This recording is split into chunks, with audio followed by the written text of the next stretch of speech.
ETF index mutual funds నేర్చుకుని stock మార్కెట్లో రాణించాలనుకుంటున్నారా? వెంటనే ఈ నెంబర్కి కాల్ చేయండి. నమస్తే. సుమన్ టీవీ సగర్వంగా నిర్మిస్తున్నటువంటి కార్యక్రమం పద్మవ్యూహం.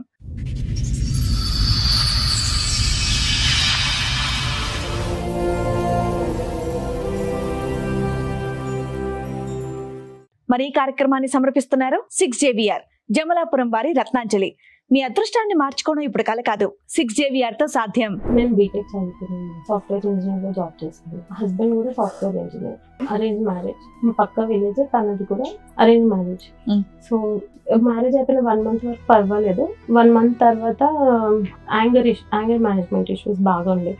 ఎప్పుడైనా 5 minutes అట్లా లేట్ వెళ్ళినా ఏదైనా రోడ్ మధ్యలోనే వదిలేసి వెళ్ళిపోయేవాడు. మా మదర్ ఇంటి నుంచి వస్తుంటే చేంజ్ కావాలంటే మనీ ఇస్తే దాంతోనే ఇంటికి వెళ్ళిపోయాను ఇంకా నేను.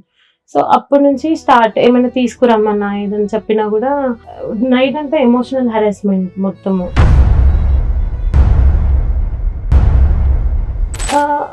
తను ఏంటి అంటే మొత్తం నేను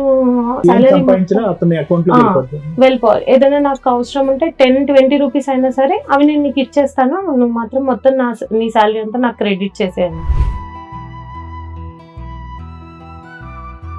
ఇంకా బాబుతోని ఒక 15-16 lakhs వరకు నాతో మనీ తీసుకొని అపార్ట్మెంట్ లో ఫ్లాట్ కొన్నాడు. ఎవరి పేరు మీద కొన్నారు? అది ఆయన తన పేరు మీదే కొన్నారు. మనీ మాత్రం నా దగ్గర నుంచి తీసుకొని వెళ్ళారు.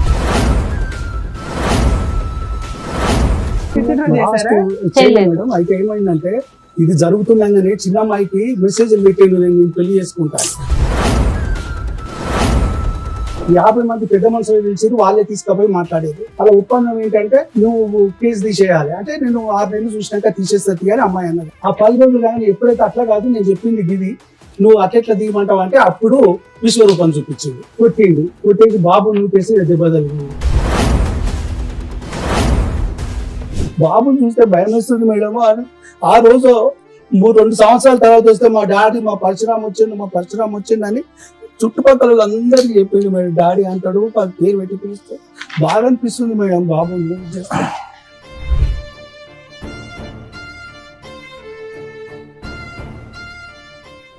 సార్, మేడం సంధ్య గారు ఆవిడ సమస్య చెప్పుకోవడానికి ఎక్కడి వరకు వచ్చారు, ఆవిడ సమస్య ఏంటో అడిగి తెలుసు. సంధ్య గారు రండి.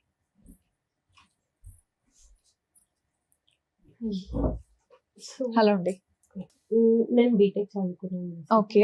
సాఫ్ట్వేర్ ఇంజనీర్ గా జాబ్ చేస్తాను. ఓకే. హస్బెండ్ కూడా software engineer. Okay. Arrange marriage. మా పక్కన విలేజ్. ఎక్కడండి మీరు? ఎక్కడి నుంచి వస్తున్నారు? వరంగల్. వరంగల్ నుంచి వస్తున్నారు. మా పక్క విలేజ్, తనది కూడా అరేంజ్ మ్యారేజ్. సో పెళ్ళైన 1 month వరకు ఫైన్, పర్వాలేదు, బాగానే ఉన్నారు. ఎంత కాలం అవుతుంది? 6 years అవుతుంది. ఓకే. 5 years బాబు. ఓకే. మీ ఏజ్ ఎంత అప్పుడు? 30. 24 కి మ్యారేజ్ అయింది. 24. అతను బీటెక్ ఏనా? తను కూడా బీటెక్. ఇద్దరు హైదరాబాద్ లో వర్క్ చేశారు. ఇద్దరం హైదరాబాద్ లోనే వర్క్ చేశారు. చెప్పండి. Love marriage, arrange marriage. So తను మా పక్క విలేజ్. మ్యారేజ్ అయిపోయిన 1 month వరకు పర్వాలేదు. 1 month తర్వాత యాంగర్ మేనేజ్మెంట్ ఇష్యూస్ బాగా ఉండే. ఎప్పుడైనా 5 minutes అట్లా లేట్ వెళ్ళినా ఏదైనా రోడ్ మధ్యలోనే వదిలేసి వెళ్ళిపోయేవాడు. చాలా సార్లు మేము ముందు అత్తాపూర్ సైడ్ ఉండేవాళ్ళం, ఆఫీస్ కి దగ్గర అవుతుందని. ఇట్లా ఒకరోజు మా పేరెంట్స్ వాళ్ళ ఇంటికి వెళ్తే లేట్ అయిపోయింది. సో 5 minutes లేట్ అయినందుకు 7-8 ఆ టైంలో, అది కొంచెం ఏరియా కూడా నాకు అంతగా తెలీదు, రోడ్ మీదే నన్ను వదిలేసి ఆయన వెళ్ళిపోయారు. నేను మనీ అప్పుడు క్యాష్ క్యారీ చేసేదాన్ని కాదు. మా మదర్ ఇంటి నుంచి వస్తుంటే చేంజ్ కావాలంటే మనీ ఇస్తే దాంతోనే ఇంటికి వెళ్ళిపోయాను ఇంకా నేను. సో అప్పటి నుంచి స్టార్ట్. ఏమైనా తీసుకురమ్మన్నా ఏదైనా చెప్పినా కూడా నైట్ అంతా ఎమోషనల్ హెరాస్మెంట్ మొత్తము. రాగానే నన్ను కొత్తిమీర తెమ్మని పంపిస్తావా, అట్లాంటి అన్ని చిన్న వాటికి నైట్ అంతా గొడవ పెట్టేసి చాలా మొత్తం ఎమోషనల్ గా డ్రైన్ చేసేసి. ఇంట్లో ఎవరెవరు ఉంటారండి? నేను, హస్బెండ్. అప్పటికి మాత్రం ఇద్దరమే. 1 month అయింది అప్పటికి. ఎక్కడ ఉంటారు? వాళ్ళు ఊర్లో ఉండేవాళ్ళు. 2 months. Working when your married అమ్మా? అప్పుడు మీరు పని చేయట్లేదు? I was working. You working. మరి ఎందుకు ఎందుకు ఫైనాన్షియల్ గా అతనికి ఏదో ఎక్కడ దింపేస్తే డబ్బుల గురించి అవన్నీ తను ఏంటి అంటే మొత్తం నేను ఏం నా ఏం సాలరీ సంపాదించినా అతని అకౌంట్ లో ఆ. వెళ్ళిపోద్ది. వెళ్ళిపోవాలి. ఏదైనా నాకు అవసరం ఉంటే 10-20 రూపీస్ అయినా సరే అవి నేను నీకు ఇచ్చేస్తాను, నువ్వు మాత్రం మొత్తం నీ సాలరీ అంతా నాకు క్రెడిట్ చేసేయాలి టోటల్ కంట్రోల్. మొత్తం. అట్లా స్టార్టింగ్ లో అంతేమి కంట్రోల్ చేయకపోతుండే ఫైనాన్షియల్ గా, మిగతావి ఎమోషనల్ గా ఇట్లానే డ్రైన్ చేస్తుండే. తర్వాత 2 months అప్పుడు మా అత్తయ్య వాళ్ళు వచ్చారు. వాళ్ళు అప్పటికి బాగానే ఉండింది కొంచెం. నేను మార్నింగే వెళ్ళిపోయి తను వర్క్ ఫ్రమ్ హోమ్ చేసేవాడు అప్పుడు కూడా. ఇట్లాగే కొన్ని రోజులకి మా ఇంటి ఓనర్ ఫుల్ గొడవ పెట్టేసుకున్నాను అనమాట. నేను అప్పుడు ఇంట్లో లేను. వచ్చాక నాకు జరిగింది తెలీదు, కానీ నేను డిఫెండ్ చేశాను తన్ని. డిఫెండ్ చేసి అక్కడి నుంచి తీసుకొని వేరే చోటికి షిఫ్ట్ అయిపోయాం మొత్తం. దేనికి సంబంధించి గొడవ ఏంది ఏమో తెలుసా? స్టార్టింగ్ వచ్చేసి తనకి మేము షిఫ్ట్ అవ్వడం ఇష్టం లేదు. అది కాకుండా ఈయన ఏం చేశారో నాకు తెలీదు. ఎప్పుడైనా వాళ్ళతో ఏం మిస్బిహేవ్ చేశారో నాకు తెలియదు, కానీ ఆ మీనింగ్ లోనే కొంచెం ఆమె ఓకే. అబ్యూజివ్ గా మాట్లాడింది ఆయనతో. కానీ నాకు అంతా తెలియకపోయినా నేను ఒకదాన్నే ఉన్నాను అక్కడ సపోర్ట్, కానీ నేను డిఫెండ్ చేసి తీసుకొచ్చేసాను ఓకే. ఇంటికి. తర్వాత ఆయన 1 month అట్లా పూణే వెళ్ళిపోయాడు. నేను మా ఇంట్లోనే ఉండేదాన్ని. మా ఎప్పుడు parents జరిగిందండి ఇది? 2019 మే. సో నేను ఇంటికి వచ్చేసాక 1 month ఆయన వెళ్ళిపోయారు. నేనే హౌస్ సర్చ్ అవన్నీ చేసి ఆయన వచ్చే వరకు అన్ని అరేంజ్ చేసి పెట్టుకుని ఉన్నాను. తర్వాత కూడా ఆయన వచ్చేసాక కూడా మళ్ళీ ఏమైనా ఇంట్లోకి వండుకోవడానికి గిన్నెల దగ్గర నుంచి కూడా ఏమైనా అడిగితే మీ అమ్మ వాళ్ళు తెస్తారు, అవన్నీ నాకు అప్పటికి సంబంధం మీ లేదు. శాలరీ ఎంత, ఆయన శాలరీ ఎంత? నా శాలరీ అప్పుడు 38,000 వచ్చేది, తనకు 43 వచ్చేది. Okay. ఏమైనా కొన్నా కూడా మీ శాలరీ మీరు ఏం చేసేవారు? 25,000 అట్లా ఇద్దరికి. మ్యారేజ్ అయిన 1 month కి 25,000 ఇద్దరం చిట్టి సేవింగ్స్ వేసుకున్నారు. వేసుకునేవాళ్ళం. మిగతావి మా దగ్గర ఉండేవి, అవి కూడా ఇంట్లో ఖర్చులకి వాటికి అయిపోయేది. తను ఏం చెప్పాడంటే వాళ్ళ సిస్టర్ కి 3 lakhs అట్లా పెళ్లి అప్పుడు ఒప్పుకున్నాము, అవి చేయాలంటే టైం పడుతుంది, నీ శాలరీ ఇంట్లోకి వాడేసుకుంటే నేను ఇక్కడ సేవ్ చేసుకుంటాను మా చెల్లికి అంటే ఓకే అట్లా కూడా పర్వాలేదు ఫైన్ అనేసి వదిలేదు. తర్వాత తను ఊరికే ఇట్లాగే హరాస్ చేసి, నేను ఎప్పుడు మా వాళ్ళకి చెప్పలేదు. నేను ఎల్డర్ డాటర్ మా ఇంట్లో, ఎంతమంది ఇద్దరు మీరు? చెల్లెలు ఇంకా ఇంకా నాకు. 2 ఉన్నారు. సో నేను ఎప్పుడు చెప్పలేదు వాళ్ళకి అప్పటి వరకు. కానీ రోజు ఇట్లా మెంటల్ టార్చర్ ఎక్కువైపోయింది నైట్ టైం. నేను అప్పుడు షిఫ్ట్స్ ఉండేవి, 9కి వచ్చేదాన్ని. 9-10 అవ్వగానే ఇంక ఇదే టార్చర్, 12 వరకు అట్లా పడుకోకుండా. ఒకరోజు మా ఫాదర్కి ఫ్రూట్స్ తేలేదు అనేసి మా ఫాదర్కి కాల్ చేసి 12-1 టైంలో వాళ్ళకి కాల్ చేసి మీ ఇంటికి వెళ్ళిపోయి ఇప్పుడే అనేసి అట్లా హెరాస్ మీ చేసి గొడవలు ఏంటమ్మా? కరేపాకు తేలేదు, కొత్తిమీర తేలేదు, ఫ్రూట్స్ తేలేదు, ఇంతే. అక్కడి నుంచి స్టార్ట్ అయింది. మెల్లిమెల్లిగా అది మొత్తం ఫైనాన్సెస్ కంట్రోల్ చేయాలి నేను అనేసి అక్కడికి వచ్చింది. ప్రెగ్నెన్సీ నేను చెప్పిన మాటే వినాలి, అమ్మాయిలకి ఇండిపెండెన్స్ ఉండకు అంటే తను ఆలోచించకూడదు, తన ఒపీనియన్ చెప్పొద్దు, ఎందులో కూడా Broad-minded గా అమ్మాయిలు ఉండకూడదు. ఉండకూడదు. అసలు నా ఒపీనియన్ కూడా అడగరు. హెల్త్ ఇష్యూస్, ప్రెగ్నెన్సీ టైంలో హెల్త్ ఇష్యూస్ ఉండి నన్ను ట్రావెల్ చేయొద్దని చెప్పారనమాట. కానీ ప్రెగ్నెన్సీ ఎప్పుడు వచ్చింది మీకు? 2020లో వచ్చింది. 2020లో వచ్చింది. ట్రావెల్ చేయొద్దు అని చెప్పారు ఆ టైంలో. చెయ్యొద్దు అన్నా కూడా లేదు మా ఊర్లోనే జరగాలి, అలా అయితేనే మా కోవిడ్ చుట్టుపక్కల డేలో ఉన్న ఎక్కడికి వెళ్తారమ్మా ఇంట్లో కూర్చోక? కానీ నేను రాలేను, నాకు బ్యాక్ పెయిన్ అంటే నేను పడుకోబెట్టుకున్నా కార్లో తీసుకొని వెళ్తాను, కానీ నువ్వు ఇక్కడ ఉండకూడదు, నేను చెప్పిన దగ్గర చేస్తే మా చుట్టాలందరికీ రావడానికి వీలు ఉంటుంది అంటే నేను ఒప్పుకోలేదు అసలు. నాకు అప్పటికి క్యాబ్ మాన్పించేసి నేను మెట్రోలో వెళ్ళేదాన్ని ఆఫీస్కి. సో నేను రాలేను అన్న కూడా ఆ రోజు గొడవపడి ఫోన్ పగలగొట్టేసి మొత్తము నన్ను పైన ఈ లాడర్ లాగా ఒక స్టెప్స్ ఉంది అవి ఎక్కించేసాడు మొత్తం పైకి 4th floor లో. Spiral ladder. Spiral ladder normal గానే కళ్ళు తిరుగుతాయి కొంచెం. అది ఎక్కుతున్నప్పుడు ఇంకా నాకు మొత్తము డ్రౌజింగ్ అనిపించింది అది ఎక్కువగానే. తర్వాత ఇట్లా చేస్తున్నారా అని అప్పుడు చెప్పాను వాళ్ళకి, కానీ అప్పటికి కూడా లేదు కొంచెం అడ్జస్ట్ అయిపోవాలి అన్నట్టుగా చెప్పే పంపించేశారు మా పేరెంట్స్, మా తాతయ్య వాళ్ళు. తర్వాత దీవాళి బాబు పుట్టే టైంలో కూడా నా ఫోన్ తన దగ్గర ఉండే, తనది పాడైపోయింది కదా నాది ఇచ్చాను. రోజు అసలు ఫోన్ తనతోనే ఉండేది, గూగుల్ పే, ఫోన్ పే అన్ని పాస్వర్డ్స్ తెలుసు, అన్ని తెలుసు. స్క్రీన్ షాట్స్ తీసుకొని తనకి వాట్సాప్ చేసుకుంటాడు. తన ఫోన్ వర్కింగ్ లో లేదు కానీ వాట్సాప్ చేసుకునేవాడు ఫోన్కి. బేబీ కొంచెం ముందే మీకు డెలివరీ చేసేస్తాము, బేబీ గ్రో అవ్వట్లేదు అనేసి అంటే ఓకే. నాకేమో ఆ టెన్షన్‌లో ఉండేది. తనేమో నాకు కొత్త ఫోన్ కొనించు, నాకు ఫోన్ ప్రాబ్లమ్ అవుతది. నువ్వు అక్కడ హాస్పిటల్‌లో ఉంటే అనేసి అంటే ఫోన్ ఆర్డర్ పెట్టేసి నేను వెళ్ళిపోయాను. బెడ్ మీద నాకు ఇట్లా ఆపరేట్ మరి అయిపోయి అంత డీటెయిల్ గా కాదు, పిల్లాడు పుట్టాడు, పిల్లోడు రెస్పాన్సిబిలిటీస్ ఎలా తీసుకున్నాడు, మీకు ఓవరాల్ గొడవకి రీజన్స్ ఏంటి, డే టు డే జరిగింది అవసరంలా, అసలు ఓవరాల్ ఏ విషయం మీద, ఫైనాన్షియల్ విషయం మీద గొడవ జరిగాయి, ఎప్పటిదాకా కలుసున్నారు మీరు? బాబు పుట్టాక 5 months వరకు కలిసున్నాము. 2020 లోనే చెప్పేస్తున్నావు, 21 నుంచి విడిపోయారా? 5 years అవుతుందా మీరు సెపరేట్ అయిపోయి? మధ్య మధ్యలో ఆన్ అండ్ ఆఫ్ వస్తారు. ఒక 1 month 2 months ఉంటారు. తర్వాత గొడవపడి కొట్టి మనీ నాకు ఈ ఇవ్వట్లేదు. 5 years లో ఎన్ని సార్లు వచ్చాడు? 3 times. ఓకే, లాస్ట్ గా వచ్చి వెళ్ళిపోయింది ఎప్పుడు? 9-10 months బ్యాక్, ఫిబ్రవరి టైంలో. స్టార్టింగ్ లో ఉన్న డిఫరెన్స్ ఆఫ్ ఒపీనియన్స్ తర్వాత కాన్ఫ్లిక్ట్స్ ఒకటేనమ్మా, లేదంటే అంటే ఫైనాన్షియల్ ఇండిపెండెన్స్ లేకపోవటం, చిన్నవాడి దగ్గర గొడవ పెట్టుకోవటం, నీ డబ్బులన్నీ నాకు కావాలంటాం, ఇంతవరకేనా మీ గొడవలు? ఇంకేమైనా ఇంకా ఉన్నాయా? పేరెంట్స్ దగ్గర నుంచి తీసుకురామని హెరాస్ చేసేవాళ్ళు. Okay, అది కూడా Financial- డబ్బులే. కొంచెం ఆయనకి ఏమైనా అక్రమ సంబంధాలు ఉన్నాయా? మీ మీద అలాంటివి ఏమైనా ఏమైనా క్యారెక్టర్ వేరే- క్యారెక్టర్ అసాసినేషన్ చేయడు కానీ బాడీ షేమింగ్ చేస్తారు బాగా.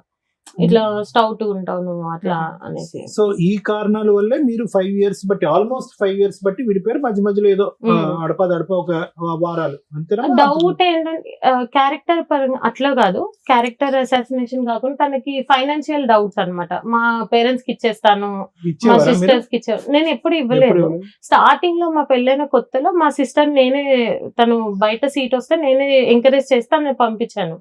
సో దానికోసం ఒక 1 month స్పెండ్ చేశాను కానీ దాని తర్వాత నేను ఎప్పుడు ఇవ్వలేదు. ప్రెగ్నెన్సీ టైంలో మీ వాట్సాప్ లో అదే మీ ఫోటోస్ స్క్రీన్ షాట్స్ తీసుకోవటం అవన్నీ ఏంటమ్మా దీని గురించి? దీని గురించి observing the communication with your అన్ని. ఫ్యామిలీ, మీ వాళ్ళ కమ్యూనికేషన్ అనేది అబ్జర్వ్ చేస్తారు. అవి గూగుల్ పే బ్యాలెన్స్ అవన్నీ స్క్రీన్ షాట్స్ తీసుకొని పంపించుకోవడం. రైట్. ఆపరేట్ అయిపోయినా కూడా అన్ని ప్రతి ఒక్కటి నేనే పెట్టాలి. Right. అక్కడ నుంచి ఏమీ నాకు హెల్ప్ ఉండదు. అప్పటి నుంచి ఇప్పటి వరకు ఆయన ఏమి ఇవ్వలేదా? ఇవ్వలేదు. ఆయన జాబ్ కంటిన్యూ చేస్తున్నారా? 5 years లో తను మా బాబుని చూసింది ఓన్లీ బర్త్డే రోజు వస్తాడు, కేక్ కట్ చేపిస్తాడు, ఫొటోస్ దిగుతాడు, వెళ్ళిపోతాడు అంతే. ఎక్కడ ఉంటాడు ఆయన? ఆయన ఉప్పల్ సైడ్ పీజీలో ఉంటున్నాడు. పీజీ అనేసి అంటున్నారు కానీ యాక్చువల్లీ వాళ్ళ ఫ్రెండ్స్ చెప్పింది ఏంటంటే అపార్ట్మెంట్ లో ఉంటున్నాను, ఫ్లాట్ సెపరేట్లీ అంటే ఒక్కడే ఉంటాడమ్మా, ఒక్కడే ఉంటున్నాడు అని చెప్పారు వాళ్ళు. మీకేమైనా డౌట్స్ ఉన్నాయా ఆయన? నేను చూసాను యాక్చువల్లీ రీసెంట్ గా వచ్చినప్పుడు, మాతో పాటు ఉన్నప్పుడు 9-10 months బ్యాక్ ఇట్లా తనకి బాగా ఫీవర్ అట్లా ఉంటే నేను మెడిసిన్స్ ఆర్డర్ చేస్తున్నప్పుడు చూసాను అనమాట. He ordered something. అప్పుడు అవన్నీ ఎందుకని నా ఫ్రెండ్ కోసం అట్లా ఇట్లా చెప్పిండు. కానీ నాకు అప్పుడు పర్లేదు తనకి సిక్కున్నాడు అనేసి నేను ఏం అడగలేదు. తర్వాత నాకు ఎప్పుడు డౌట్ వచ్చింది, తను కావాలని గొడవ పెట్టుకొని వెళ్ళిపోయాడు మా దగ్గర నుంచి. మళ్ళీ వెళ్ళిపోయిన తర్వాత వాళ్ళ ఫ్రెండ్ కి కాల్ చేస్తే బ్లాక్, ఎవ్వరు కాల్ లిఫ్ట్ చేయరు వాళ్ళ మీ డౌట్ ఫ్రెండ్స్. ఏంటి? రీసీయింగ్ అదర్ ఉమెన్ అనేది మీ డౌట్. కానీ ఎవరో చెప్పగలరమ్మా? ఎవరన్నా ఎవరు అని నేను స్పెసిఫిక్ గా చెప్పలేను. కానీ నేను అయితే అపార్ట్మెంట్ పీజీలో కాకుండా అపార్ట్మెంట్ లో ఉంటాం ఒకటి, అపోలో ఫార్మసీ నుంచి మందులతో పాటు అవి కూడా తీసుకుంటాం ఒకటి, ఇంకేమన్నా మీ దగ్గర డౌట్? అతను మేము ఉన్నప్పుడు కూడా మాతో ఎక్కువ స్పెండ్ చేయడు, బాబుతో గానీ నాతో గానీ. తను ఫోన్ మీ దగ్గర అంటే డైరెక్ట్ ఎవిడెన్స్ అయితే ఏం లేదు. బట్ అది మీకు ఒక సస్పిషన్. ఇది కాకుండా ఇంకా బాబుతోని ఒక 15-16 lakhs వరకు నాతో మనీ తీసుకొని అపార్ట్మెంట్ లో ఫ్లాట్ కొన్నాడు.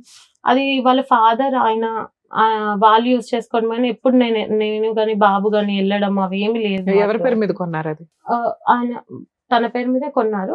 మనీ మాత్రం నా దగ్గర నుంచి తీసుకొని వెళ్ళారు. ట్రాన్సాక్షన్ ఏమైనా నడిచిందా? ఆన్లైన్ చిట్స్ మేము పే చేసినాము, వాళ్ళ దగ్గర నుంచి తీసుకొని వెళ్ళిపోయారు అనమాట. నేను పే చేసినవి కూడా తనే తీసుకొని. మీరెందుకు ఊరుకున్నారు?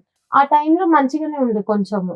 అంటే ఆ టైంలో మా మామయ్య వల్గర్ లాంగ్వేజ్ యూజ్ చేసి కొట్టడానికి వచ్చినప్పుడు ఈయనే సపోర్ట్ చేసి పంపించారు నన్ను. మీ ఫాదర్ వస్తారంటే. అమ్మ నువ్వు ఉన్నంత కాలం చిట్టీలు వేసి 25,000 అనుకుని మీరు 25,000 కట్టింది ఏదైతే ఉందో, ఆల్రెడీ డే 1 నుంచి మీకు ఫైనాన్షియల్ గొడవలే ఎన్ని మాట్లాడుకున్నా కూడా. అట్లాంటప్పుడు 15 lakhs చిట్టి ఆయన తీసుకొని వెళ్ళిపోతుంటే ఈయన బాగున్నాడు కదా నువ్వు ఎట్లా నమ్ముతావు? డే 1 నుంచి గొడవలు జరుగుతున్నాయిగా. ఈ డబ్బుల కోసం బాగున్నాడు ఈ 4 రోజులు.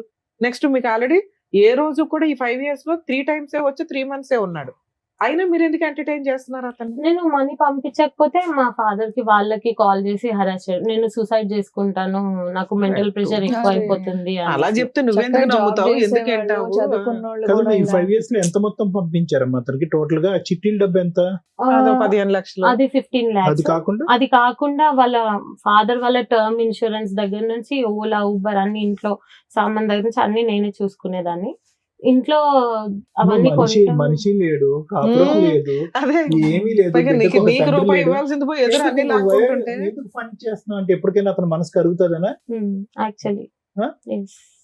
దాని తర్వాత ఇంట్లో మా మమ్మీ వాళ్ళు అవన్నీ గిన్నెలు, నేను వాషింగ్ మిషన్ అవన్నీ తీసుకొని వెళ్ళిపోయాడు మాకు చెప్పకుండా. మమ్మల్ని కొట్టి మా ఇంటికి పంపించేశాడు, అవన్నీ తీసుకొని వెళ్ళిపోయాడు. అప్పుడు బాబు చిన్న బాబు, నాకు తెలీదు ఆయన షిఫ్ట్ చేసింది కూడా నాకు తెలీదు. ఊరికి తీసుకొని వెళ్ళిపోయాడు అన్ని మొత్తము. నేను మా ఇంట్లో హౌస్ హోల్డ్ హెల్ప్ నాకు కాల్ చేసి తను వెళ్ళిపోయాడు, మనీ కూడా ఇవ్వలేదు ఏమి అంటే, నేను తనకి మా వాళ్ళు నువ్వెందుకు లాస్ అవుతాను తనకి ఇచ్చి కాల్ చేస్తే ఎవరు లిఫ్ట్ చేయరు, కాల్ ఎవరు లిఫ్ట్ చేయరు ఇంకా అక్కడ నుంచి. ఇప్పటికి కూడా అవన్నీ మా అమ్మ వాళ్ళు పెట్టినాయి, అందులో మా ఫాదర్ కష్టం అదంతా. అంటే మీరు కాదు. గెలుపు 3 లక్షలు నువ్వు పెట్టిన డబ్బు అంతకంటే ఎక్కువ ఉంది. ఎక్కువ తింగరదానిలాగా చాలా ఉన్నావు. చిన్న పెద్ద చిన్న విషయాలు contribution. మాట్లాడుతున్నారు. మేజర్ ఇష్యూ మీ జీవితంలో ఉన్న సగం సంపాదన అటు వెళ్ళిపోయింది కదా. అయినా నువ్వు 3 times ఎందుకు ఎంటర్టైన్ చేసావంటే మారతాడండి అంటే ఫ్యామిలీ కొంచెం నిలబెట్టుకోవడానికి ఆవిడ ఏదో కష్టపడింది కానీ ఆయన మారట్లేదు మీ అంతేనా? ఇద్దరు సిస్టర్స్ పెళ్లిళ్ళు అయినాయి. ఒక చెల్లిదండి. ఇంకా రెస్పాన్సిబిలిటీస్ ముగ్గురేనా, మగపిల్లలు లేరా? లేదు. అప్పుడు నాన్నగారు రెస్పాన్సిబిలిటీస్ వస్తారా? మీకు కూడా Father? ఉంటాయి. కాదని అడిగింది ఎవరు? నార్మల్ గా ఇప్పుడు Father నేను వస్తారు. ఇవ్వకపోతేనే ఊర్లో అంతా మా పక్క Madam, ఊరే father కదా ని ప్రచారం మొత్తము, ఆ, తను వాళ్ళ ఈ ఫ్యామిలీకి ఇస్తారు. సరే అట్లయినా ఓకే, మా ఫాదర్ కే కదా ఇస్తున్నా అన్నది వదిలేస్తే, నేను ఎక్కడికి వెళ్ళినా బయటికి వెళ్ళినా కూడా ఊరు వెళ్ళినప్పుడు కూడా వాళ్ళందరూ వచ్చి నువ్వు మీ ఫాదర్ కే ఇస్తావంట కదా, అమ్మాయి సాలరీ మీద బ్రతుకుతున్నాడు మీ ఫాదర్ అని బతుకుతారమ్మా, అది scream హక్కు చేయడం. కదా. ఇక్కడ ఆల్రెడీ మిమ్మల్ని చదివించింది ఎందుకంటే బాధ్యతలు తీసుకోవడానికి. అట్లా అని కాకుండా ఇప్పుడు మీతో పాటు మీ ఫాదర్ వచ్చారు కదా, మాట్లాడతారా? పిలుద్దాం ఒకసారి. సార్ రండి. నమస్కారం అండి. కూర్చోండి. మనకు ముందు చెప్పాలి కదా ఫాదర్ మా. అయ్యో సార్ పెద్దవారు అయ్యో సార్ ఉండండి, Please, సార్ please, ఉండండి, please. మాట్లాడదు రండి, మాట్లాడండి. కూర్చోండి సార్. అయ్యో మీ పేరేంటి గురుగారు? నాకు శ్రీనివాస్ సార్. కూర్చోండి. ఎందుకంటే సార్ మీరు బతుకమ్మల జీవితాలు బాగుపరుస్తారు మేడం. Thank you sir. అందరి జీవితాలు మెరుగుపరుస్తారు. జనజీవన సవంతిలో కలిసేటందుకు మీరు దారి చూపిస్తారు, న్యాయ సహాయం చేస్తారు. మా బిడ్డది లక్ష్మి, సరస్వతి, పార్వతి గారు ముగ్గురిని అన్నాం మేడం. ఇంకా ఆడపిల్లలు ఉంటే కూడా నాకు హ్యాపీగా స్వీకరిస్తాను. అంతే తప్పితే నేను వాళ్ళు భారం అనుకోని అందరు నన్ను ఆడపిల్లల అని ఆశ్చర్యపోతారు. నాకు భయం ఏం లేదు సార్, మంచిగా అనిపిస్తారు తర్వాత. కానీ ఇంత కానీ కొంచెం లాంగ్వేజ్ కొంచెం గలీజ్ కావద్దని చెప్పేది. నీకే పుట్టి నువ్వు నా మన్మడని 3 సార్లు నాలుగు ఆడు దరిద్రుడు. పనికిరాని నీచు. ఎదవలేండి, నీకు ఆడి ఇష్టం. మాటలకి ఏం లేండి. మీరు గుండె కూర్చోండి. రాక బతుకమ్మ ఆడి సార్. బతుకమ్మలను ఇంట్లోకి వస్తేనేమో బొమ్మలాగా చూస్తున్నారు, దేవుళ్ళు అమ్మలాగా చూస్తున్నారు. ఏందో దరిద్రం అర్థమైతలేదు మేడం. మీలాంటి వాళ్ళు మాత్రమే, ఒక రమ్య మేడం గారు, ఒక సార్, ఒక శ్రీవాణి మేడం గారు, ఇలాంటి వాళ్ళు మాత్రమే ఈ సంఘాన్ని బాగు చేయగలరు. దయచేసి గుర్తు పెట్టుకోండి మేడం. ఆడపిల్లల జీవితం మీకు ఎప్పటి నుంచో నేను అభిమానిని, మీకు నేను ఎప్పటి నుంచో చూస్తున్నా. మీకు సార్ ప్లీజ్ కూర్చోండి. కూర్చోండి శ్రీనివాస్. ఎన్నో కుక్కలు మరుగుతూ ఉంటాయి సార్. కుక్క ఎందుకు మరుగుతున్నావు మనం అడగం కదా. ఆడపిల్ల ఆమె రూపాయి కాంచి ఆమె పెట్టాలి. నువ్వు చెప్తున్నావు, తర్వాత చూసుకుందాం, పెట్టు. మొత్తం దాదాపు 15-16 లక్షలు సార్. కాపురం చేయనప్పుడు ఇప్పుడు కాసులు ఎందుకు సార్? ఇంత దారుణం అంటే దారుణం. కేసు ఉంటే కూడా మేము 498 వేస్తే 498 అన్ని పాలతీ కేసులు అంటారు. మేము చెప్తే వాళ్ళు కేసు కట్టారుగా మేడం. మేడం ఆడ కౌన్సిలర్ మేడం గారు ఉన్నారు, ఏదో పెద్ద షార్టిస్టోడ్ ఉన్నాడమ్మా, వాడు రాకముందు నువ్వు వెళ్ళి తొందరగా కేసు కట్టేయి నేను చెప్పిన సిగ్నేచర్. ఎప్పుడు వేసారు సార్ 498? ఎంతకాలం అయింది? 4 సంవత్సరాలు 23 లో వేసావు. మరి 25 లో ఎందుకు రానిచ్చావు? ఇది కాకుండా పెద్దవాళ్ళు మాట్లాడి పర్లేదు నువ్వు ఒక 6 months చూడు తీసే కేసు అనేసి అన్నారు. 1 month తర్వాత ఏది నేను కేసు తీయను. విత్డ్రా చేశారా?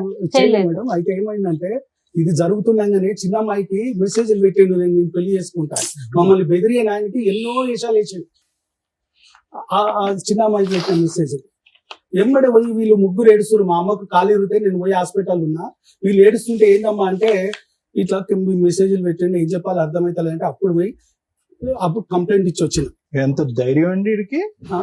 అది కాకుండా మొన్న అందరు చెప్తే 4 నెలల 5 నెలల క్రితం మాట్లాడి తోలితే ఏది దొడ్డిదారిన లోక్ అదాలత్లా తీసేయాలి కేసు అని ఒత్తిడి తెచ్చింది.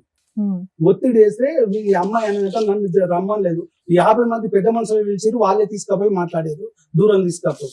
అలా ఒప్పందం ఏంటంటే నువ్వు కేసు తీసేయాలి అంటే నేను 6 నెలలు చూసినాక తీసేస్తా అని అమ్మాయి అన్నది. వచ్చినాక ఎక్కలేని ప్రేమలతో పోసిందంట 10 రోజులు. ఆ 10 రోజులు కానీ ఎప్పుడైతే అట్లా కాదు నేను చెప్పింది గిది, నువ్వు అట్లెట్లా తీయమంటావు అంటే అప్పుడు విశ్వరూపం చూపించిండు, కొట్టేసి బాబు నూకేసి దెబ్బ తగిలింది. అప్పటిదాకా ముందో ఎంతలో దగ్గరికి పోయేది అలా డాడీ దగ్గర. బాబుని చూస్తే భయం వేస్తుంది మేడం. ఆ రోజు 2 సంవత్సరాల తర్వాత వస్తే మా డాడీ మా పరశురామ్ వచ్చిండు అని చుట్టుపక్కల అందరికి చెప్పిండు మేడం. డాడీ అంటాడు, పేరు పెట్టి పిలిస్తే బాగా అనిపిస్తుంది మేడం బాబుని. అందు గురించి అంటే బాబు ఉన్నాడు కదా, కలిసి ఉండాలి. తర్వాత ఇంకో 2 ఉన్నారు. ఇది చదవచ్చా సార్? వీడు మీ రెండో అమ్మాయికి పెట్టిన మెసేజ్ చదవచ్చా ఇక్కడ? చదవండి సార్ దయచేసి. ఇది ఏం రాశాడంటే చూడండి, ఇది కొన్ని అర్ధరాత్రి మెసేజ్ కూడా కాదు, ఇది సాయంత్రం 6:30కి మెసేజ్. శ్రావణి నీకు ఒకటి చెప్పాలి శ్రావణి, ఇప్పటికి లేట్ అయ్యింది అంటే అమ్మాయి పాపం చెప్పండి అని అంది. I wanted to propose you in a best moment if I could have seen you before marriage. అంటే పెళ్లికి ముందు నువ్వు కనిపించుంటే నేను నీకే ప్రపోజ్ చేసి ఉండేవాడు. నాకు ఆ అవకాశం మిస్ అయిపోయా. నువ్వు ఎలా రిసీవ్ చేసుకుంటావో నాకు అర్థం కాలేదు. ఇదిగో నా నా నా మనసులోంచి చెప్పేటటువంటి మాట, నువ్వు నా బెటర్ హాఫ్ కింద ఉంటావా for the rest of my life. Don't I deserve A true caring sweet person like you. నీలాంటి అద్భుతమైన మనిషి నా జీవితంలో ఉంటావు అన్నది నాకు కావాలి. నువ్వు ఉండటానికి నువ్వు రెడీయా. అందునుంచి నేను ఇది ఎక్స్ప్రెస్ చేస్తున్నాను. ఇది ఏమన్నా ఒపీనియన్ ఉంటే కనుక వెంటనే నాకు తెలియపరచు. ఏందమ్మా ఇడు దమ్ము, ఇడు ధైర్యం, ఇడు.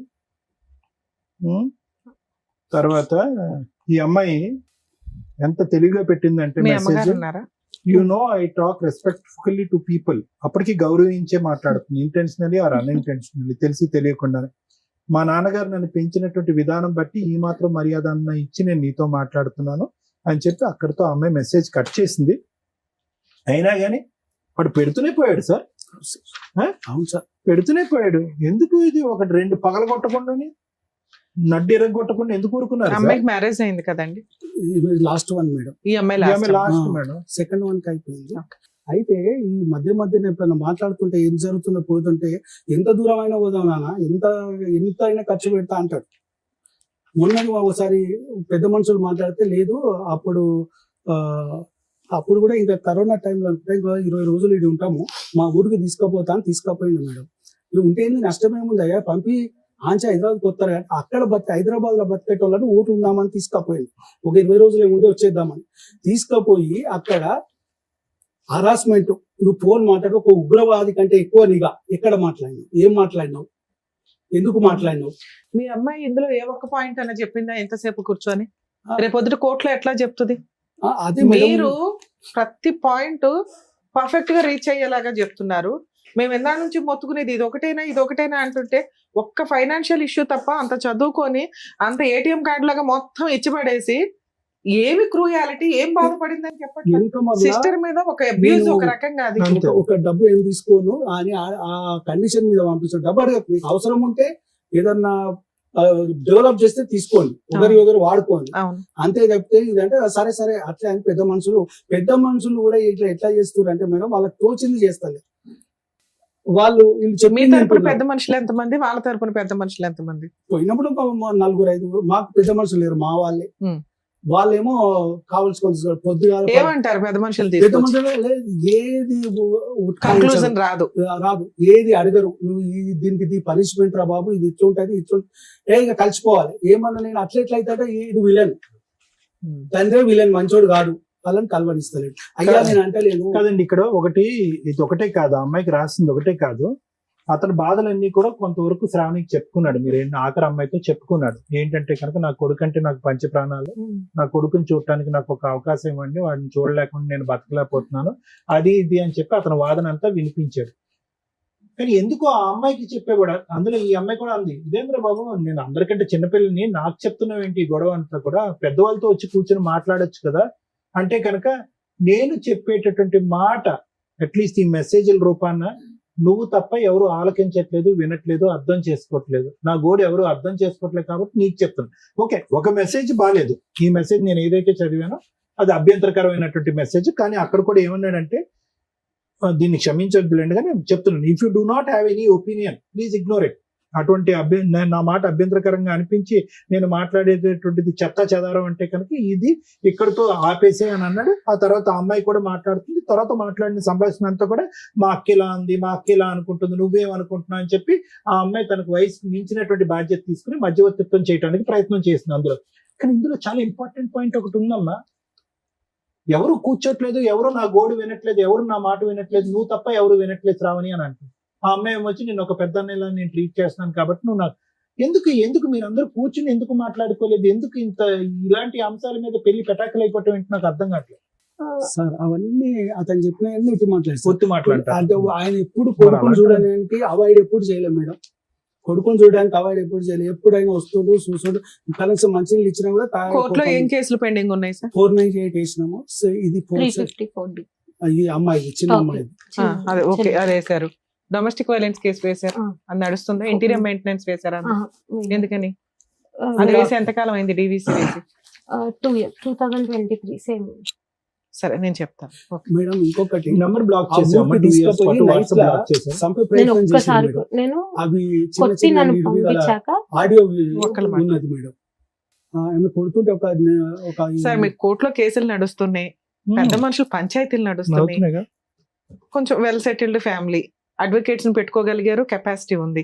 ఇక్కడ ఏమి ఎక్స్పెక్ట్ చేసి వచ్చారు? అదే మేడం ఒకటి ఆ ప్రాబ్లం చేస్తలేడు. ఇప్పుడు ఆమె ఇల్లు కట్టుకుంది మేడం, దాదాపు 1.5 లోన్ తీసుకుంది. నేను కొంత ఇచ్చేసాను. ఎవరు మీ అమ్మాయి సొంతగా ఒక ఇల్లు కట్టుకుంది? ఎప్పుడు ఎంతకాలం అయింది కొని? ఒక 1 year. ఓకే, అతను విడిపోయినాక లాస్ట్ గా తర్వాత కొన్నావా? గృహప్రవేశం ఒకదాని చేసావా? మీ ఆయన వచ్చాడు? నేను ఒకదాన్ని మమ్మీ జస్ట్ పూజ చేసినాం అంతే. అయితే దాదాపు ఆమెకి ఇచ్చినాయి, ఆమె సంపాదించినవి వేరే వేరే కాకుండా ఒక 20 లక్షల దాకా అప్పయింది మేడం. కనీసం అవన్నీ అంటే ఇటు ఇటు పెడుతుంది.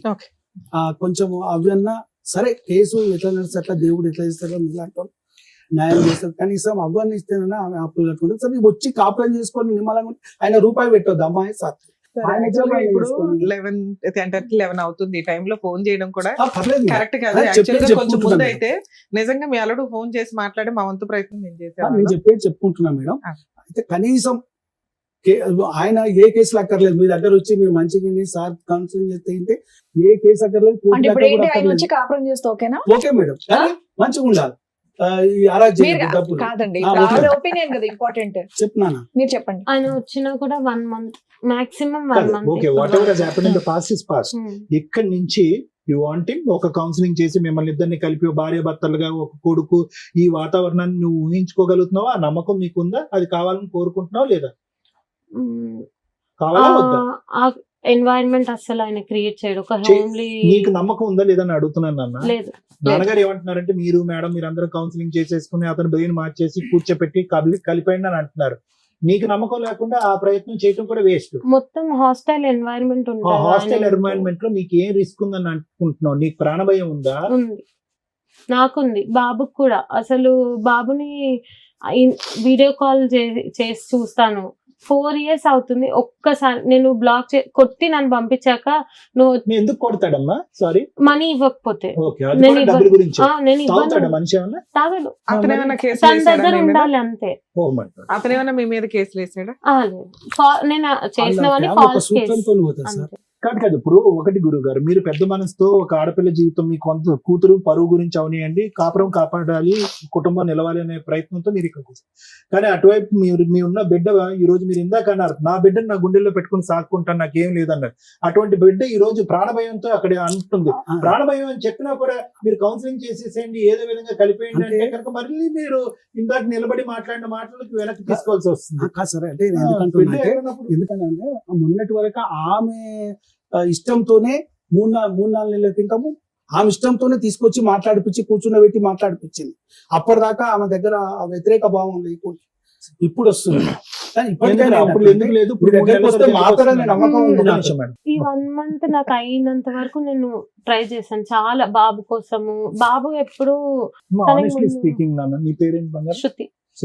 హానెస్ట్లీ స్పీకింగ్ ఒక మాట చెప్పాను, అసలు ఇక్కడ ఏ పద్ధతిలో అయితే ట్రై చేయాలో ఆ పద్ధతులు జరగలేదు. అసలు ఇది విడిపోకూడనటువంటి కాపురం. నిజంగా నా మనసులో మాట నేను చెప్తాను, ఇది there is no okay financial freedom లేదు, కొడతాడు, ఇవన్నీ కూడా ఇంకా ప్రతిదీ ఇలా విడగొట్టుకుని తుంచుకుంటూ పోతాయి. అంటే ఇక్కడ కూడా ఒక మార్గం ఉంది, ఏంటంటే మ్యారిటల్ థెరపీ అంటారు, మ్యారేజ్ కౌన్సిలింగ్ అంటారు. బ్యూటిఫుల్ ప్రోగ్రామ్ అది. I asked him. ఎంత బ్యూటిఫుల్ ప్రోగ్రామ్ అంటే అది. అందులో యాంగర్ మేనేజ్మెంట్ జరిగిపోతుంది, overlapping of intersection, both personalities intercheck చేస్తాము, ఏమైనా అలవాట్లు ఉంటే మాన్పిస్తాము, ఆలోచన శైలి పెంపొందిస్తాం. ఒక బ్యూటిఫుల్ ప్రోగ్రామ్. అది చేయకుండా అంటే ఈ రోజు గట్టిగా కూర్చుని మాట్లాడుకుంటే 6 సంవత్సరాల పాటు మీ పెళ్లి అయ్యింది. నేను మాట్లాడేస్తున్నాను, నేను కొద్దిగా 2 నిమిషాలు వినండి సార్. 6 సంవత్సరాల పాటు మీరు మ్యారేజ్ అయ్యింది. 6 సంవత్సరాల పాటులో గట్టిగా మాట్లాడుకుంటే ఒక్క బలమైన కారణం చెప్పండి డాక్టర్ గారు అంటే కనుక ఆర్థిక లావాదేవీ తప్ప ఏమీ లేదు ఇక్కడ. నాకు డబ్బులు కావాలి, నా డబ్బులు నా అకౌంట్ లో ఉండాలి, నేను కంట్రోల్ చేయాలి అనేటువంటిది. ఇది ముమ్మాటికి నేరమే. అది వాళ్ళు వంశపారంపర్యంగా వస్తుందా, వాళ్ళ ఇంట్లో ఆ కుటుంబంలో ఆనవాయితీయా, ఒక ఆడపిల్లను ఒక ఒంటరిగా ఎదగనివరా, పెద్దగా ఆలోచించనివరా, ఆర్థిక స్వేచ్ఛనివరా, తన కాళ్ళ మీద నిలబడినవరా అనేది ఆ అబ్బాయి ఆలోచన ఎందుకు అలా వచ్చింది అనేది నాకు అర్థం కావట్లేదు ఇప్పటికీ కూడా. సరే, ఆ ఆలోచనని కూడా మ్యారేజ్ కౌన్సిలింగ్ ద్వారా మార్చచ్చు. మ్యారిటల్ థెరపీ అంటారు. అది ఎక్కడ జరిగింది? ఇక్కడ ఏం జరగలేదు. అతను ఏమొచ్చి ఇది కావాలి అనేవాడు. అదేదో మిరపకాయలు, పచ్చిమిరపకాయలు, ఆకుకూరలు కాడి నుంచి మొదలుపెట్టి నీ డబ్బులు నాకు కావాలి, నా ఇది కావాలని అన్నా, అలాగే నువ్వు ప్రొవైడ్ చేయడం కూడా కొనసాగింది. ఎక్కడో చోట భిన్నమైనటువంటి ప్రయత్నం చేయాలేమో. ఎందుకు ఆ శ్రావణి ఇప్పుడు మీ చెల్లితో మాట్లాడుకునేటటువంటి సాధక బాధకాలు ఎందుకు మీ అందరితో ఎందుకు మాట్లాడలేదు? ఓకే, మీరు అవకాశం ఇవ్వలేదని అనుకుందాం. సరే, అతను అన్నదే ఇందులో అన్ని పచ్చి అబద్ధాలు అంటున్నాడు. ఓకే, అబద్ధాలే. కానీ అతని మనసులో కూడా ఎక్కడో ఇక్కడ కలవాలి అనే తపన కనిపిస్తుంది. ఇక్కడ కొద్దో గొప్ప బ్లాక్ చేస్తున్నాను అన్న, నువ్వేమొచ్చి బ్లాక్ చేయట్లేదు అన్నాడు. భగవంతుడు తెలియాలి, నువ్వు బ్లాక్ చేసావా, బ్లాక్ చేయలేదా, పిల్లల్ని చూపెట్టలేదా అనేది భగవంతుడు తెలియదు. కానీ నేనేమంటున్నానంటే ఇక్కడ ఈ వేదిక మీద డీల్ చేసేటటువంటి అతిపెద్ద సమస్యల్లో, అతిపెద్దది అక్కర్లేదు, మీడియోకర్ సమస్యలో తాగుడు, తిరుగుడు, వ్యసనం, ఇలాంటివి అంశాలు ప్రధానంగా చూస్తాం. నిన్ను కొట్టడం అనేది వాస్తవమే. కొట్టడం అంటే కనుక అది కూడా నేరమే, అది కూడా తప్పే అని అంటున్నాం. కానీ ఇది ఇంకో మార్గంలో, ఇంకో పద్ధతిలోకి వెళ్ళి కుటుంబ సభ్యుల్ని దూరం పెట్టి ఒక న్యూట్రల్ అట్మాస్ఫియర్ లో తీసుకొచ్చి మాట్లాడుకుంటే కనుక ఇది రిజాల్వ్ అయిపోయింది. ఎందుకు నేను ఈ మాట అంటున్నానంటే, ఈ రోజు క్లియర్ కట్ సార్ 6 సంవత్సరాల పాటు వెయిట్ చేశాను సార్, లేదంటే 5 సంవత్సరాల పాటు వెయిట్ చేశాను, లేదా 4 సంవత్సరాల పాటు వెయిట్ చేశాను, మనిషిని మార్చుకోవాలని ప్రయత్నం చేశాను. కానీ ఈ 3 సంవత్సరాల్లో కేసులు వేస్తూనే ఉన్నాం, మనిషిని కూడా ఎంటర్టైన్ చేస్తూనే ఉన్నాం. ముమ్మాటికి ఇప్పుడు మీ నాన్నగారు అన్నటువంటి మాట 3 నెలల క్రితం ఇదే పాట మా అమ్మాయి పాడలేదండి, అప్పటికైతే మాత్రం భర్తను కావాలి, కాపురం కావాలని కోరుకుంది. మళ్ళీ 3 నెలల తర్వాత మనం మాట్లాడి ఇదే వేదిక మీద మళ్ళీ నిన్ను ఇక్కడ కూర్చోపెట్టి లేదంటే నా క్లినిక్ లో వచ్చుంటే ఒకసారి ట్రై చేద్దాం సార్ అని అంటాం. అంటే నీ మనసు అంత వేవరీగా ఉంది, నీ మనసు ఇప్పటికి కూడా కుదుటుగా లేదు, వేవరీగా ఉంది. ఒక పక్క నుంచి ఏమొచ్చి ఆ జ్ఞాపకాలు బట్టి ఈడేదో సెక్యూరిటీ రీజన్స్ గురించి మాట్లాడేస్తున్నారు. మీరు చాలా పెద్ద పదం అది. ఈరోజు నాకు ప్రాణభయం ఉంది, నా కొడుకు ప్రాణభయం ఉంది. ఇక్కడ ప్రాణభయం కలిగేటటువంటి అంశాలు ఏం జరిగినాయి ఇక్కడ అనేది పెద్ద మాట. అతను ఒక సభ్య సమాజంలో ఉండి ఒక సాఫ్ట్వేర్ జాబ్ చేసుకుంటున్నాడు, ఒక ఆఫీస్ లో ఉన్నాడు. తాగుడు, తిరుగుడు, పిచ్చి వేషాలు అయితే లేవు మనకు తెలిసినంత వరకు. ఏదో ఆర్డర్ పెట్టాడు, అవేవో రకరకాల అంశాలు, ఏమైనా కక్కుతు పడి ఉంటాడు, అది పక్కన పెట్టాడు. ఆ స్థాయి అంశాలు లేకుండా నీ ఇమాజినేషన్ ఏకంగా ప్రాణభయం అనే దాని వరకు వెళ్ళిపోతుంది. ఒక 2-3 నెలల తర్వాత అమ్మ చూద్దాం, అమ్మ ఇదమ్మా అదమ్మా అని చెప్తే మళ్ళీ కరిగిపోయి ఇంకో అవకాశం ఇస్తున్నాం, మళ్ళీ ఇంట్లో కూర్చోబెట్టుకుంటున్నాం, మళ్ళీ మీ ఇద్దరు కాపురం కొనసాగిస్తున్నాం. ఫస్ట్ నీకు క్లారిటీ లేదు అంటే కనుక దాని అర్థం ఏంటంటే ఎక్కడో లింక్ మిస్ అయింది, ఎక్కడో చేయవలసినటువంటి ప్రయత్నం మీ ఇద్దరిని ఒక న్యూట్రల్ అట్మాస్ఫియర్ న్యూట్రల్ అట్మాస్ఫియర్ అంటే వాళ్ళు పంచాయతీ లేదు, వీళ్ళు పంచాయతీ లేదు, వాళ్ళు గొడవ లేదు, వీళ్ళు గొడవ లేదు, ఒక న్యూట్రల్ పర్సన్, ఇందులో ఎక్స్పర్ట్ అయినటువంటి వ్యక్తి. ఏంటి నాయన నీ బాధ ఏంటి తల్లి నీ బాధ ఏంటి, ఆ సబ్జెక్ట్ వదిలేసి మిగతా అంశాల్లో మీ ఇద్దరు కలిసి ప్రయాణం చేయడానికి మీరు రెడీగా ఉన్నారా అనేటటువంటి అద్భుతం సృష్టించేటటువంటిది మ్యారేజ్ కౌన్సిలింగ్. ఆ సక్సెస్ ఎంత అవుతుంది, ఫెయిలియర్ ఎంత అవుతుంది అనేటటువంటిది పక్కన పెట్టండి. కానీ అదొకటి మిస్ అయిందని నాకు అనిపిస్తుంది. అయితే ఈ రోజు కూడా నువ్వు ఆఫర్ ఇచ్చావమ్మా, మ్యారేజ్ కౌన్సిలింగ్ ఆఫర్ ఇస్తే అతను నో చెప్పాడా? పెద్దవాళ్ళు ఇచ్చారా? వాళ్ళు ఇవ్వలేదు, నేనే మెసేజ్ పెట్టాను నేను నార్మల్ గా. అట్లా కాదు, సార్ట్ చేసుకుందాం, మనమే వెళ్దాం అనేసి చెప్తే ముందు మాట్లాడక ముందే చెప్పాను. అది ఫస్ట్ అది చెప్పిన తర్వాతే నేను రాను, ఎక్కడికి అవసరం లేదు, వదిలేసే అనేసి మాట్లాడారు. తర్వాత నేను ఇల్లు తీసుకున్నాక బాబు ఇల్లు అయిపోయింది, బాబు కూడా ఒక్కడున్నాడని అప్పుడు నేను వాళ్ళని అప్రోచ్ అయ్యి ఇట్లానే వదిలేస్తే ఇట్లాగే అయిపోతుంది, మీరు వచ్చి మాట్లాడండి, అని వాళ్ళకి చెప్పాను, వాళ్ళ పెద్ద వాళ్ళకి, మా వాళ్ళని కూడా తీసుకొని వెళ్ళాను, Okay. మాట్లాడించాను. ఇంటికి వచ్చాడు. దాని Okay. తర్వాత 1 month నుంచి ఇదే ఫస్ట్ కేసు తీసుకోమంటే లోక్ అదాలత్ లో అది నేను కనుక్కున్నాను. వాళ్ళు చెప్పారు లోక్ అదాలత్ లో తీసుకుంటే మళ్ళీ నీకు వేయడానికి ఉండదు, మళ్ళీ ఆయన సేమ్ బౌన్స్ బ్యాక్ అయితే నీకు ఏమి ఇది ఉండదంటే, సరే నేను ఇప్పటికైతే నేను చెప్పాను. అప్పటికి నేను వాళ్ళ ముందు కూడా చెప్పాను, నేను అన్ని తెలుసుకున్నాను, నాకు అంతా తెలీదు, తెలుసుకున్నాక అప్పుడు తీసేస్తాను అనేసి మాట్లాడాను. సేమ్ అదే మాట చెప్తే కరెక్ట్ గా 7 days మాతో మంచిగా ఉన్నాడు. దాని తర్వాత మళ్ళీ సిమిలర్ మళ్ళీ అదే ప్యాటర్న్ చూపెట్టారు. మళ్ళీ అదే. నేను చెప్పేది ఏంటంటేనమ్మా, ఎక్కడో చోట ఇంత ప్రయాణం జరిగిన తర్వాత మీరు కలిసి ప్రయాణం చేసినటువంటిది ఆవగింజ అంత దూరం అయ్యింది ఇంత, ఓకే, బట్ స్టిల్ అంత గ్యాప్ వచ్చినా కూడా నువ్వు అతన్ని మధ్య మధ్యలో ఎంటర్టైన్ చేస్తున్నావు అంటే ఎక్కడో అతనిలో ఉండేటటువంటి ఒక గుడ్ క్వాలిటీని కనిపించుంటది. డెఫినెట్లీ ఏదో గుడ్ క్వాలిటీ కనిపించుంటది. ఈ ఫైనాన్షియల్ అనేటటువంటి ఆస్పెక్ట్ భార్యాభర్తలు కలిసి ప్రయాణం చేసేటటువంటి రకరకాల ఇష్యూస్ లో financial aspect is 1/5 of the thing. మిగతాది శారీరక కలయిక ఉంటుంది, ఇమోషనల్ కలయిక ఉంటుంది, పిల్లల యొక్క బాధ్యత ఉంటుంది, ఉద్యోగ రకరకాలు ఉంటాయి. మిగతా ఏరియాస్ లో అతనికి మార్కులు ఉన్నాయిగా, ఓకే, ఈ ఏరియాలో అయితే లేదు. మిగతా ఏరియాస్ లో కొంతైనా మార్కులు ఇవ్వటం వల్లే కదా నువ్వు 3 సార్లు ఎంటర్టైన్ చేసావు కేసులు పెట్టిన తర్వాత కూడా. So what I'm saying is, అటువంటి అంశాన్ని తట్టి లేపేటటువంటి కార్యక్రమం మ్యారేజ్ కౌన్సిలింగ్. నేనేమంటున్నానంటే, యూజువల్ గా మ్యారేజ్ కౌన్సిల్ భార్య భర్తకి, భర్త భార్యకి ప్రపోజ్ చేయకూడదు, వర్కౌట్ అవ్వదు. నేను పిచ్చోడు అని చెప్పా డాక్టర్ దగ్గర తీసుకెళ్తున్నాను అని కూడా అంటారు. అదేంటి మనలో రిజాల్వ్ చేసుకునేది మూడో మనిషి ఎందుకు?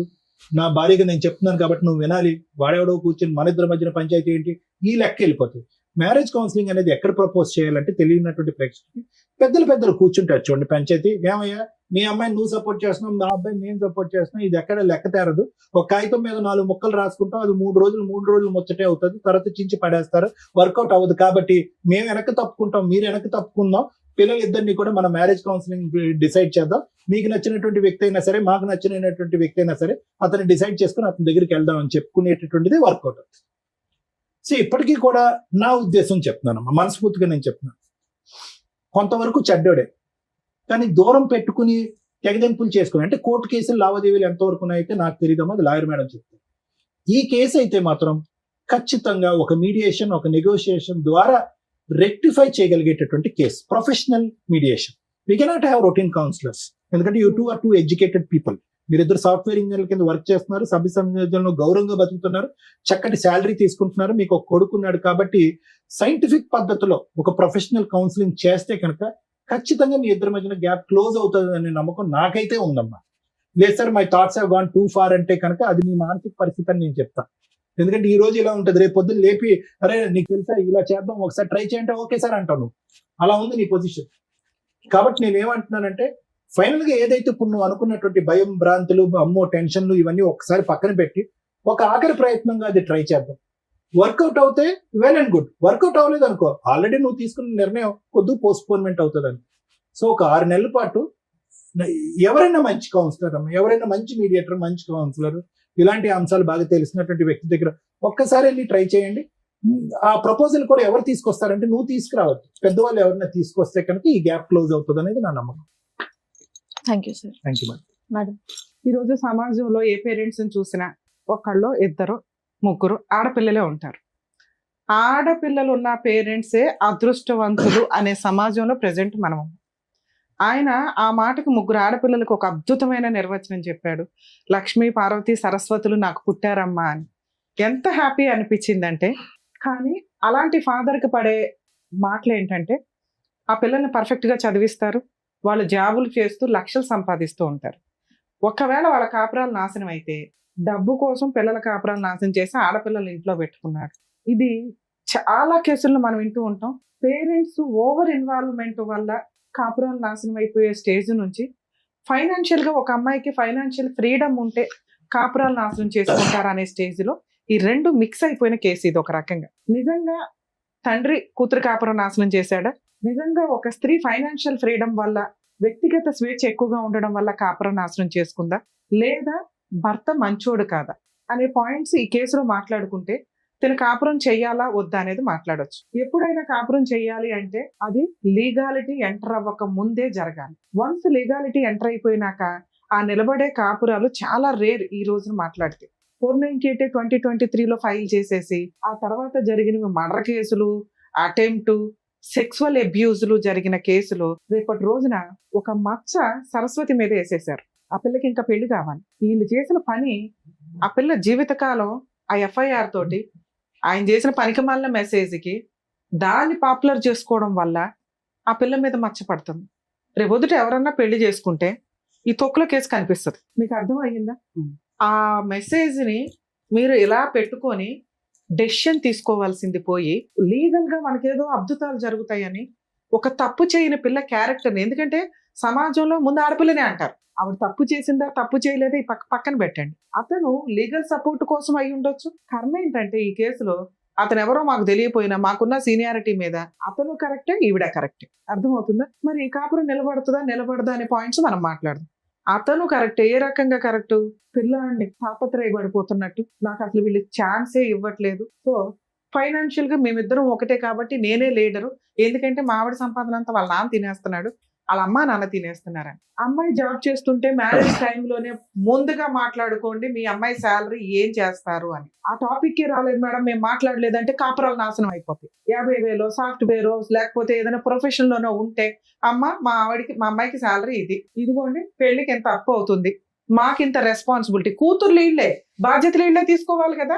5 ఏళ్ళు తీసుకుంటారా, 10 ఏళ్ళు తీసుకుంటారా, జీవిత కాలంలో వీళ్ళ శాలరీలోంచి పేరెంట్స్ కి ఎంత ఇస్తారు? కన్ను ఏంటంటే ఆడపిల్లల దగ్గర బతకడానికి కూడా తల్లిదండ్రులు అసహ్యంగానో లేకపోతే సమాజం ఏమనుకుంటుందో అనే భయంతో బతుకుతారు. అప్పుడు వాళ్ళని పోషించడానికి ఫైనాన్షియల్ సపోర్ట్ చేయాలి.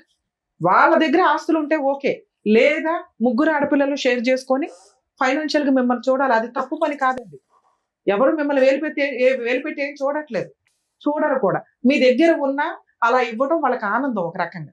అది ముందుగా మాట్లాడుకోండి. ఎందుకంటే హస్బెండ్ వాళ్ళ కట్నాలు తీసుకునేటప్పుడు తక్కువ కట్నం ఏదో అనుకొని అబ్బా అమ్మాయి ఈ రోజు 50 తర్వాత ₹1,00,000 సంపాదిస్తుంది, నెలకు 1,00,000 సంవత్సరానికి 1,00,000 వస్తాయి అనుకుంటే కుదరదు.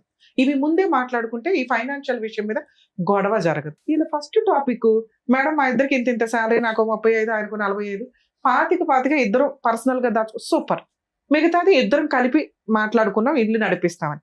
ఈ పెచ్చది ఏం చేసిందంటే ఈ 25 కూడా వాళ్ళకే వెళ్లేలాగా చిట్టి మొత్తం ఇచ్చింది. ఈ హస్బెండ్ కి మార్కులు ఎక్కడ పడట్లేదు, ఆయన మాట్లాడిన పాయింట్స్ దగ్గరే మాటలు పడట్లా.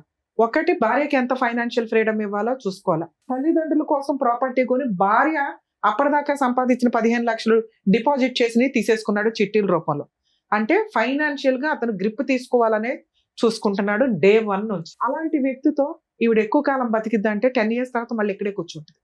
ఎందుకంటే ఇప్పుడు సొసైటీ కోసం పిల్లల కోసం అడ్జస్ట్ అయ్యింది అంటే రేపటి రోజున ఈ ఫైనాన్షియల్ క్రష్ ఏదైతే ఉందో తను భరించలేదు. ఎందుకంటే 2 lakhs అవుతుంది, 3 lakhs అవుతుంది. 2 lakhs ఆయనకి ఇవ్వాలంటే ఈవిడ చేసేది ఏంటి? ఇప్పుడు ఆయన చేస్తున్నది ఏంటి? ఇంట్లో ఆవిడ ఎదురుగా ఒక రూమ్మేట్ లాగా అన్ని షేర్ చేసుకుంటున్నప్పుడు తను నేనేం చేయగలను అనేది ఉంటుంది. తనకి రూమ్మేట్ గా ఎంత చేయాలో చేసి మిగతాది వాడుకుంటే తన పర్సనల్ ఫ్రీడమ్ అనేది, ఫైనాన్షియల్ ఫ్రీడమ్ ఉండాలి. అది అక్కడ మిస్ అయింది. 2, ఒక అల్లుడు రేపటి రోజున ఇంట్లో పెద్దల్లుడుగా కూర్చొని బాధ్యత తీసుకోవాలంటే ఆయన తండ్రి పాత్ర తీసుకోవాలి. ఆడపడుచు మరదలకి పెళ్లి చేయాలంటే మరదలు మా ఆవిడ కంటే నువ్వే బాగా అండర్స్టాండ్ చేసుకుంటున్నావు, మా మామగారు మీ నాన్న నా భార్య అసలు నన్ను అండర్స్టాండే చేసుకోవట్లేదని చిన్నపిల్లకి చెప్పడం ఏమిటి? ఆ పిల్ల జీవితకాలంలో బావ దగ్గర నాన్న అని కూర్చోగలదా, బాధ్యత తీసుకోగలదా? అది డ్యామేజ్ అయిపోయింది. ఆయన ఏ ముఖం పెట్టుకొని మీ ఇంట్లో భోంచేస్తాడు మీకు 3వ కూతురు ఉండగా? మిమ్మల్ని కొన్ని మాటలు మేము కేసుల్లో వింటూ ఉంటామంటే దిగజారి మాట్లాడుకుంటారు. 30 ఏళ్ళు 40 ఏళ్ళు ఉన్న కొడుకు తల్లి పక్కన పడుకుంటే అది కొడుక్కి 70 ఏళ్ళు వచ్చినా తల్లి పక్కన పడుకుంటే ఆడు కొడుకే, పసిపిల్లోడే. అలాగే అదే ఆడపిల్లల్ని పడుకోవద్దు తండ్రి దగ్గర అంటాం, ఎందుకంటే సేఫ్, వాళ్ళకి అన్కాన్షియస్ లో ఎలా ఉంటుంది, తాగుళ్ళు ఎలా ఉంటారని. అది సేఫే తప్ప తండ్రికి కూడా ఆ నీచమైన బుద్ధి ఉండదు. ఎక్కడో కర్మకాలి 1-6 దరిద్రులు ఉంటారు తప్ప. కోడళ్ళు మాటలు నోరు జారేటప్పుడు ఇలాంటి నీచమైన మాటలు మాట్లాడతారు. వెళ్ళి మీ అమ్మతో పడుకో అని కేసులు రాస్తారు. వాళ్ళ అమ్మ దగ్గర పడుకుంటాడండి అంటే, పడుకోవడం అంటే మీ దృష్టిలో ఏంటి? మీ జీవితంలో చేసే పెద్ద పాపం. అలాంటి నీచమైన డైలాగ్ ఇక్కడ ఇంకోటి నడిచింది. పిల్లాన్ని కానీ మీ నాన్నతో కన్నావంటే అక్కడ మనిషేనా? అసలు పిల్లాడి జీవితంలో మచ్చపడిపోయింది, దాన్ని వీళ్ళు పాపులర్ చేసుకుంటారు, లీగల్ గా వాడుకుంటారు. చేయకూడదన్న జ్ఞానం వీళ్ళకుండదు. ఒక ఆడపిల్ల జీవితాన్ని తీసుకెళ్లి మూడో పిల్లది తీసుకెళ్లి లీగల్ గా బయట పెట్టకూడదని వీళ్ళకి తెలియదు. ఎందుకంటే న్యాయ పోరాటం ఎక్కడో ఒకటి నిజం చూపించాలి అని. ఈ రకంగా ఒక పసి పిల్లోడి మీద మచ్చపడింది చెయ్యని తప్పుకి, ఒక మూడో కూతురు మీద మచ్చపడింది, దానికి అసలు తెలియని కూడా తెలియదు. ఇంత నీచమైన సమాజంలో మనం ఉన్నాం. ఈ రెండిట్లోనే పాతాళంలోకి వెళ్ళిపోయాడు ఆ తండ్రి, ఆ అల్లుడు. ఏ ముఖం పెట్టుకుని ఆ ఇంట్లో కొడుకు ముందో, మామగారి ముందో, మరదల ముందో కూర్చొని బాధ్యత తీసుకోగలడు, భోజనం చేయగలడు. కలపాలా ఇలాంటి కేసుని? ఫైనాన్షియల్ గా తేడా ఉంటే ఓకే. ఆల్రెడీ ఇవిడ ఫ్రీజ్ అయిపోయి ఉంది. 5 years మ్యారిటల్ రిలేషన్ లో ఏ రోజు కూడా మీ అల్లుడు నాకు భార్య కావాలని కేసులు ఫైల్ చేయాలి. ఈవిడ సమాజానికి భయపడో, పిల్లలకు భయపడో, ఓకే మారతాడనో 3 సార్లు ఛాన్స్ ఇచ్చింది తప్ప. అంత మెసేజ్లు పెట్టిన అల్లుడు 2023లో కేసు ఫైల్ చేస్తే కనీసం నాకు విజిటేషన్ రైట్స్ ఇవ్వండి అని కేసు ఫైల్ చేయాలి. అర్థం అవుతుందా? పిల్లాడిని చూసే రైట్స్ మీ అల్లుడికి లీగల్ గా ఉన్నాయి. పిల్ల మీద మెసేజ్లు పెట్టుకుంటూ కూర్చోవడం ఏంటి? మీ అమ్మాయి ఎంటర్టైనే చేయకూడదు. మీ అమ్మాయికి తెలియదు, ఇది వీళ్ళ కుటుంబం. ఆ పిల్లని ఈ ఉచ్చులోకి లాగి చాలా తప్పు చేశారు. ఆ పిల్లకి మెసేజ్ వచ్చిన రోజే పోలీస్ స్టేషన్ కంప్లైంట్ ఇవ్వాలా, దాన్ని ఈవిడ కేసుల్లో వాడుకోవచ్చు.